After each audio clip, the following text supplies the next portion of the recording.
اعوذ باللہ من الشیطان اللعین الرجیم بسم اللہ الرحمن الرحیم ما کان محمد ابا احد من رجالکم ولکن رسول اللہ وخاتم النبیین وکان اللہ بکل شیء علیما اللہ مولانا العظیم۔ دوستو، میں نے جو آیہ مبارکہ پڑھی ہے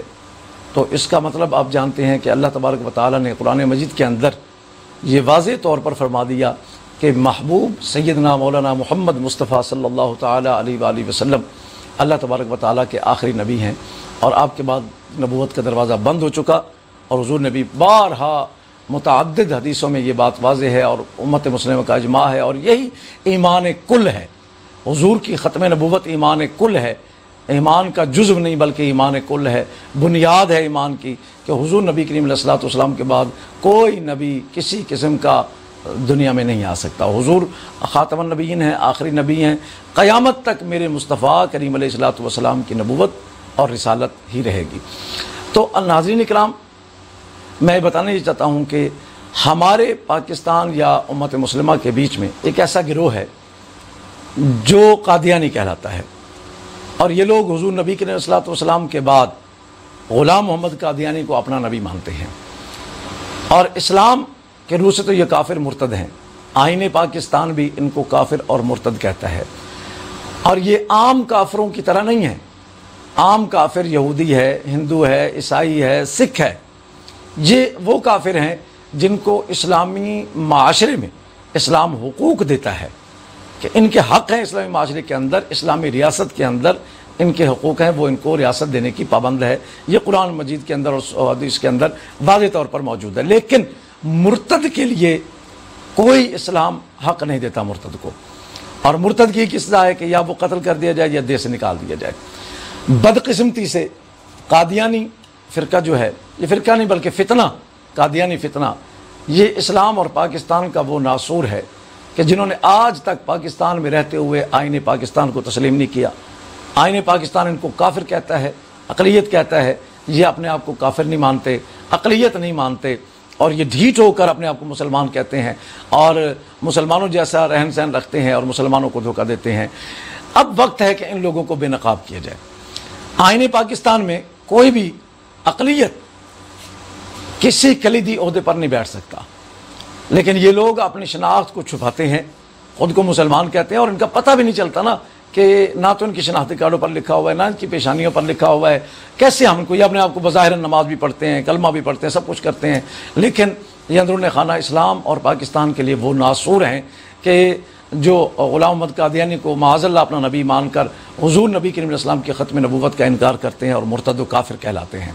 آئین پاکستان اور اسلام کہ دونوں کی روح سے یہ مرتد ہیں، یہ کافر ہیں، اور ان کو کوئی اقلیت کے حقوق نہیں مل سکتے جب تک کہ وہ خود کو اقلیت اور کافر تسلیم نہ کر لیں۔ موجودہ حکومت نے کم و بیش 3-4 دفعہ ان کی پشت پناہی کرنے کی کوشش کی ہے۔ کبھی وہ ان کا آتمیہ مشیر لگانے کی کوشش کی، پھر حج کے فارموں سے وہ خانہ جو ہے وہ ختم کرنے کی کوشش کی جس میں مذہب لکھا جاتا ہے تاکہ ان کو آسانی ہو جائے، اور اس کے بعد پھر ابھی حال ہی میں آپ نے دیکھا ہفتہ 10 دن پہلے ایک سمری بھیج دی گئی کہ ان کو جناب اقلیتی کمیشن میں شامل کیا جائے اور ان کو جناب اقلیتی حقوق دیے جائیں۔ میں نے پہلے بھی عرض کیا، کافی لوگوں کے مجھے فون آئے جو میرے پی ٹی آئی کے دوست ہیں، انہوں نے کہا دیکھیں جی عمران خان صاحب نے اور اس حکومت نے کتنا خوبصورت کام کیا، ان کو اقلیت قرار دے دیا۔ تو جب میں نے غور سے اس خبر کو سنا پڑھا تو میں نے انہیں جواب دیا، میں نے کہا محترم، یہ کافر تو 1974 کے ہو چکے ہیں آئین پاکستان میں، اور اسلام کی روح سے یہ 14.5 سال پہلے سے کافر و مرتد ہیں، عام کافر نہیں ہیں، یہ مرتد ہیں۔ اب مرتد کافر اور عام کافر میں فرق یہ ہے کہ ہم عام کافر کے ساتھ کاروبار کر سکتے ہیں، ان کا جھوٹا اگر ہم ان کے ساتھ بیٹھ کر کھانا چاہتے ہیں تو کھا سکتے ہیں اگر طبیعت مانتی ہے تو ان کے حقوق اور چیزیں، باتیں اور چیزیں، لیکن مرتد کے ساتھ نہ ہم کاروبار کر سکتے ہیں، نہ مرتد کے ساتھ ہم کھا پی سکتے ہیں، نہ کوئی رشتہ داری کر سکتے ہیں، مرتد سے ہمارا کوئی تعلق نہیں ہے۔ تو جب وہ مرتد کافر ہیں اور وہ اپنی شناخت کو چھپاتے ہیں اور مسلمانوں میں مسلمانوں جیسے بن کر رہتے ہیں، اور یہ ان لوگوں میں ہے کہ وَإِذَا لَقُوا الَّذِينَ آمَنُوا قَالُوا آمَنَّا، ایمان والوں سے ملتے ہیں تو کہتے ہیں ہم ایمان لے آئے، وَإِذَا خَلَوْا إِلَىٰ شَيَاطِينِهِمْ قَالُوا إِنَّا مَعَكُمْ، تو جب اپنے شیطانوں سے ملتے ہیں تو کہتے ہیں نہیں ہم تو تمہارے ہیں، ہم تو مسلمانوں کے ساتھ مذاق کر رہے تھے۔ تو بات یہ وہ لوگ ہیں وہ منافق ہیں جو مسلمانوں میں مسلمانوں کی طرح رہتے ہیں لیکن اندر سے یہ کافر و مرتد ہیں۔ لہٰذا اب جب یہ سمری بھیجی گئی اور اس کے تقریباً یہ 21 اپریل کو یہ سمری غالباً بھیجی گئی اور تقریباً 26 یا 27 تاریخ کو پاکستان کا ایک نیوز چینل ہے 92 نیوز، انہوں نے اس خبر کو چلایا تو جناب رات کو ہمارے حکومت کے وزیر محمد علی محمد صاحب بڑے مشہور وزیر ہیں، فیس بک پر انہوں نے بیان ریکارڈ کرایا اور کلمہ پڑھ کے کہنے لگے جی میں بھی رسول کا غلام اور صلی اللہ علیہ وسلم کا غلام ہوں اور عمران خان صاحب بھی غلام ہیں، میں نے کبھی بھی عمران خان کی نیت پہ شک نہیں کیا، لیکن بات یہ ہے کہ جب آپ ایک ایسے گروہ کو جو فتنہ ہے پاکستان کی آئین کی روح سے بھی اور اسلام کی روح سے بھی، اور آپ کو پتہ ہے کہ امت مسلمہ ہر چیز پر سمجھوتا کرتی ہے معاشی طور پر ہر طریقے پر، لیکن وہ کبھی ختم نبوت پر سمجھوتا نہیں کرے گی، تو میں سمجھتا ہوں کہ آپ کی نیت پر مجھے شک نہیں، لیکن خان صاحب یہ بار بار آپ کی حکومت کیوں ان کی پشت پناہی کرتی ہے، کیوں ان لوگوں کی فیور کرتے ہیں آپ لوگ۔ اب جب وہ 92 نیوز پر یہ خبر چلی تو اس کے بعد وہ علی محمد صاحب کہنے لگے نہیں جی ایسی کوئی بات نہیں، ایک بندے نے بات کی تو عمران خان صاحب نے اسے رد کر دیا، اور اس کے اگلے دن اسی چینل نے وہ ساری دستاویزات لا کر سامنے رکھ دی کہ جناب یہ سمری آپ نے بھیجی تھی ان کو کمیشن میں شامل کرنے کے لیے۔ اب اس سے اگلے دن سما ٹی وی پر ایک پروگرام چلا ندیم ملک صاحب کا، انہوں نے وفاقی وزیر مذہبی امور پی نور اللہ قادری صاحب کو بلایا اور انہوں نے ایک ہی سوال کیا، انہوں نے بتائیے کہ آپ ایسا کیوں کیا؟ انہوں نے کہا جی ہم نے ایسا نہیں کیا۔ انہوں نے کہا پھر آپ نے نہیں کیا تو سمری میں وہ لوگ کیسے آ گئے؟ وہ کون سی طاقتور قوت ہے جو وزیر اعظم سے بھی اوپر ہے، یا وزیر اعظم کو بھی پتہ نہیں چلا، کابینہ کو بھی پتہ نہیں چلا، اور جناب ان کی سمری میں ان کو شامل کر دیا گیا، اس ایجنڈے میں شامل کر لیا گیا، اور لیٹر بھی وزارت مذہبی امور کو لکھ دیا گیا کہ جناب ان کو کمیشن میں شامل کیا جائے۔ کافی ساری چھان بین کرنے کے بعد جب انہیں خریدا گیا تو جناب نور اللہ قادری صاحب بولے کہ جناب 4-5 وزیر تھے جو ان کی فیور کر رہے تھے اور وہ کہہ رہے تھے کہ جناب ان کو اقلیتی حقوق دیے جائیں۔ ہمیں اقلیتی حقوق دینے پر کوئی اعتراض نہیں، اعتراض یہ ہے کہ جن کو آپ حقوق دے رہے ہیں وہ اپنے آپ کو اقلیت تسلیم تو کریں، آئین پاکستان کو تو مانیں، یہ تو غدار آئین پاکستان بھی ہیں اور غدار اسلام بھی ہیں، آپ ان کو اقلیت حقوق کیسے دے سکتے ہیں؟ اصل میں عام عوام کو پتہ نہیں تھا، وہ بڑے خوش ہو رہے تھے کہ جناب اچھا کام ہو رہا ہے، حقیقت یہ تھی کہ وہ اسی طرح اپنی شناخت کو چھپاتے رہتے اور یہ ہماری حکومت ان کو اقلیت کے حقوق دے کر ان کے راستے کھول رہی تھی اور آئین پاکستان کے خلاف قدم اٹھا رہی تھی۔ جو آئین پاکستان یہ کہتا ہے کہ قادیانی اپنے آپ کو مسلمان نہیں کہہ سکتا، قادیانی اپنے مرکز کو عبادت گاہ یا مسجد نہیں کہہ سکتا، یہ ساری چیزیں اس آئین کے اندر لکھی ہوئی ہیں، لیکن ان سب کو پامال کرتے ہوئے ہماری کابینہ اور وزیر اعظم صاحب نے ان کو جناب زبردستی کے جناب وہ تسلیم نہیں کرتے اپنے آپ کو، ہم آپ کو حقوق دے رہے ہیں، اور اس کا مطلب کیا تھا کہ ان کا راستہ کھولنا تھا کہ وہ آپ پاکستان میں کھل کر اپنی تبلیغ کریں، جو آئین میں پابندی ہے ان پر وہ تبلیغ نہیں کر سکتے، کھل کر وہ اپنی عبادت گاہوں کو یا مرکزوں کو مسجد کہیں جو آئین کی پابندی ہے کہ وہ ایسا نہیں کر سکتے۔ یہ اصل میں ان کو راستہ دینا چاہ رہے تھے کہ یہ جناب اقلیتی حقوق کے، پھر ہم کہیں گے جناب ان کو اقلیتی حقوق مل گئے، اب ایک ہندو مندر میں جا سکتا ہے، عیسائی چرچ میں جا سکتا ہے، سکھ گردوارے میں جا سکتا ہے، تو قادیانی بھی اپنے کھل کر تبلیغ کر سکتا ہے اور جناب وہ اپنی عبادات کر سکتا ہے، یہ کر سکتا ہے، وہ کر سکتا ہے۔ یہ اصل میں ان کو راستہ دینے رہے تھے اور یہ اتنا بڑا دھوکہ قوم کے ساتھ کر رہے تھے، اتنا بڑا دھوکہ یہ حکومت کر رہی تھی کہ جناب عام عوام کو پتہ نہیں تھا، عوام خوش ہو رہی تھی کہ شاید ان کو اقلیت، بھی اقلیت تو وہ پہلے ہو چکے تھے۔ اب بات یہ ہے خان صاحب، اگر آپ سچے مسلمان ہیں اور ہمیں یقین ہے آپ سچے مسلمان ہیں، تو پھر آپ کو ان 5 وزیروں کو سامنے لانا ہوگا، قوم کو بتانا ہوگا، ان کے نام قوم کے سامنے لانے ہوں گے کہ وہ کون سے 5 وزیر ہیں آپ کی کابینہ میں آپ کی ناک کے نیچے بیٹھے ہوئے جو قادیانیوں کی فیور کر رہے ہیں، اور آپ کی مرضی کے بغیر ایجنڈے میں ان کی اس بات کو شامل کیا گیا، سمری کو شامل کیا گیا۔ آپ سے قوم کا یہ سوال ہے۔ اور دوسری بات، میں پاکستان کے غیور قوم کو، عاشقان مصطفیٰ صلی اللہ تعالی علیہ وآلہ وسلم کو، غلامان مصطفیٰ صلی اللہ علیہ وسلم کو دونوں ہاتھ سے سلام پیش کرتا ہوں کہ جب ان کو حقیقت کا پتہ چلا تو سوشل میڈیا پر اتنی جلغار ہوئی اور احتجاج ہوا اور گورنمنٹ کو آخر وہ فیصلہ واپس لینا پڑا۔ تو آپ گورنمنٹ سے میں گزارش کرتا ہوں کہ ہوش لو،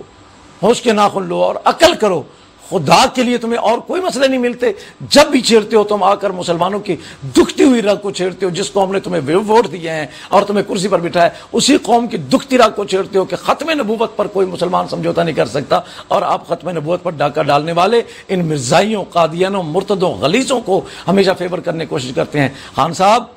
نواز شریف کو آپ کچھ بھی نہیں بگاڑ سکتے تھے، اس کو سزا ملی ہے صرف اس بات کی، اس نے بھی یہی قانون چینج کرنے کی کوشش کی تھی، اور اس ایک عاشق رسول کو پھانسی چڑھا کر اور قادیانی کی فیور کر کے وہ اوپر کی لاٹھی جب چلتی ہے نا تو بڑی بھی آواز ہوتی ہے۔ ایسی چلی کہ 3 دفعہ کا وزیر اعظم بننے والا شخص آج اس کا پورا خاندان ذلیل و خوار ہے۔ تو خان صاحب، آپ کیا سمجھتے ہیں کہ آپ کیا بچ جائیں گے اللہ کے عذاب سے اور عذاب سے؟ یہ کابینہ سے سوال کریں، آپ سربراہ ہیں، یہ کیسے ہو سکتا ہے کہ آپ کی کابینہ میں بیٹھ کر لوگ قادیانیوں کی فیور کریں اور آپ کو پتہ نہ چلے اور سمری بھی چلی جائے وزارت مذہبی امور کو؟ یہ سارے دھوکے دینا بند کریں، اس قوم کو دھوکہ نہ دیں، یہ قوم دھوکے میں نہیں آ سکتی، یہ قوم عاشق رسول ہے، یہ قوم غلام رسول ہے۔ میں آپ سے بار بار یہ کہہ رہا ہوں کہ خدا کے لیے اب ہمارا مطالبہ ہے، اور یہ مطالبہ اب بڑھے گا، پوری قوم اٹھے گی، آپ سے مطالبہ کرتی ہے کہ ان 5 وزیروں کے نام سامنے لائے جائیں جنہوں نے اس اجلاس میں قادیانیوں کی فیور کی، تاکہ جب وہ کل اپنے حلقے میں ووٹ لینے جائیں تو پھر عوام ان کا خوبصورت استقبال کر سکے کہ یہ قادیانیوں کے یار ہیں، غدار ہیں پاکستان کے آئین کے۔ تو ہم ان ایسے لوگوں کو ووٹ دیں ہم جو چھپے ہوئے ہیں۔ اور دوسری بات یہ، اگر آپ ان سارے الزامات میں سچے ہیں، آپ بے قصور ہیں، تو پھر وقت ہے اب آپ سے مطالبہ کرتے ہیں ہم، وہ یہ کہ اب شناختی کارڈ کے اندر آپ ایک خانہ بنائیں مذہب کا، اور اس میں قادیانیوں کی شناخت کو واضح کریں۔ اب لکھیں کہ یہ قادیانی ہے، یہ مرزائی ہے، آپ ان کو لکھیں، ان کی شناخت۔ اب وقت آ گیا کہ ان چھپے ہوئے منافقوں کو، ان چھپے ہوئے پاکستان اور اسلام کے دشمنوں کو اب سامنے لایا جائے۔ اور میرا پاکستان کے آئین کے مطابق میرا حق ہے کہ میں جس شخص سے ملتا ہوں مجھے پتہ ہو کہ یہ کون ہے، اور مجھے پتہ نہیں چلتا میں کسی مرزائی سے کاروبار کر رہا ہوں، مجھے کیا پتہ میں کسی مرزائی کے ساتھ رشتہ داری کر لوں، مجھے کیا پتہ میں کسی، اور بعد میں پتہ چلے کہ یہ مرزائی نکلا۔ تو بھائی، آپ سے بڑی گزارش ہے محترمانہ، اور میں پوری قوم سے اپیل کرتا ہوں کہ یہ مطالبہ آپ آگے لے جائیں، گورنمنٹ تک پہنچائیں، سوشل میڈیا پر بھی، اور حکومت پاکستان کے وہ جو عمران خان صاحب نے پورٹل بنائے ہوئے ہیں ان پر بھی آپ درخواستیں بھیجیں، اور انہیں کہیں کہ جناب اب ان قادیانیوں کو شناختی کارڈ میں ان کی شناخت وضاحت کریں، تاکہ ہمیں پتہ ہو کہ یہ شخص قادیانی ہے۔ یہ قوم کسی کو کچھ نہیں کہتی، یہ قانون کا احترام کرنے والی قوم ہے،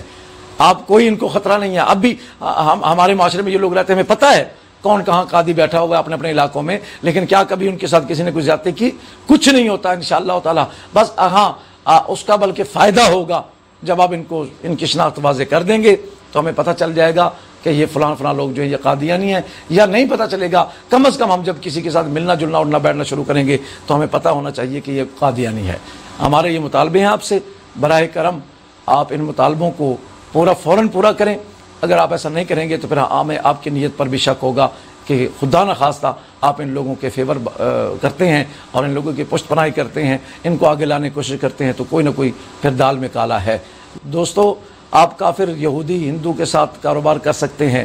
ملن جلن کر سکتے ہیں، لیکن غدار کے ساتھ، مرتد کے ساتھ نہیں۔ یہ قادیانی مرتد ہیں، یہ مرتد کافر ہیں، ان کے ساتھ کسی قسم کا تعلق کسی مسلمان کو روا نہیں، جائز نہیں۔ لہٰذا ان لوگوں سے بچیے، اپنے ارد گرد نظر رکھیے، جو قادیانی ہے اس کے ساتھ بالکل قطع تعلق کریں، یہ دشمن رسول ہیں۔ دیکھیے، اگر ان کے ساتھ تعلق رکھو گے، بھلے آپ کو جتنا بھی فائدہ ہو، کل قیامت میں حضور کو منہ دکھانا ہے کہ تم نے ان لوگوں کے ساتھ تعلق رکھا جو مرتد ہو چکے تھے، میرے بعد انہوں نے اور نبی بنا لیا تھا۔ اللہ تبارک و تعالی ہم سب کو ان کے شر سے بچائے، اور اللہ ہم سب کو حفظ و امان میں رکھے۔ وما علینا الا البلاغ المبین۔